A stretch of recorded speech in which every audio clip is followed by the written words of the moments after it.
Hello hello hello hello అందరికీ నమస్కారం. ఎప్పుడు నేను అనుకునేదాన్ని ఇది నేను మాట్లాడాల్సినటువంటి పరిస్థితి ఎప్పుడు నాకు రాకూడదని నేను అనుకునేదాన్ని. కానీ ఈరోజు అదే నేను అప్పుడు మా పార్టీ ఇంటిగ్రిటీ కోసం నేను మాట్లాడలేం.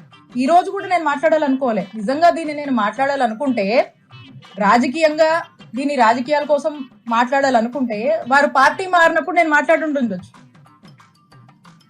కృష్ణదేవరాయ గారు టీడీపీలోకి వెళ్ళినప్పుడు నేను మాట్లాడి ఉండొచ్చు, లేదా మంచి పీక్ ఎన్నికల క్యాంపెయిన్ లో కూడా నేను ఇది మాట్లాడి ఉండొచ్చు.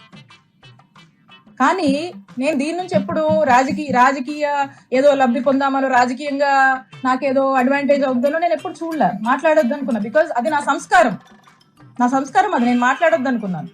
కానీ ఈరోజు మీరు ఈ లెవెల్కి దిగజారిపోయి పీక్స్ కి చేరుకొని మీరు ఇలా చేస్తున్నప్పుడు నేను మాట్లాడకపోతే తప్పవద్దని భావించి ఈ రోజు నేను నా నోరు విప్పి మాట్లాడాల్సి వస్తుంది. మాట్లాడాలంటే ఎవరైనా నోరే ఇప్పాలి, ఇంకేమి ఇప్పినా మాటలు రావమ్మో రజని. ఆయన పార్టీని జగన్ రెడ్డి పరువుని బజార్ని ఎట్టేసి ఇప్పుడు నువ్వు ఎన్ని కవరింగ్లు ఇచ్చినా ఉపయోగం లేదు, అయిపోయింది. నాకు తెలిసి నువ్వు త్వరలో వైసీపీ గుడ్ బై చెప్పడం ఖాయం, రాసి పెట్టేసుకో. ఇక వెళ్ళిరా రజని, వెళ్ళిరా. ఇదిగో పర్సనాలిటీ డెవలప్మెంట్ క్లాసులకు కోచింగ్లకు వెళ్ళడం మాత్రం మర్చిపోకు, ఎదగాలంటే తప్పదు. ఈ పీత బుర్రతో శాన కట్టు ఆ చేత ఎండలు మండిపోతున్నాయి. వెళ్ళిరా. జగన్ రెడ్డి పాపం జుట్టు పీక్కుంటా ఉంటాడు నీ దెబ్బకి. వెళ్ళిరా రజని, వెళ్ళిరా.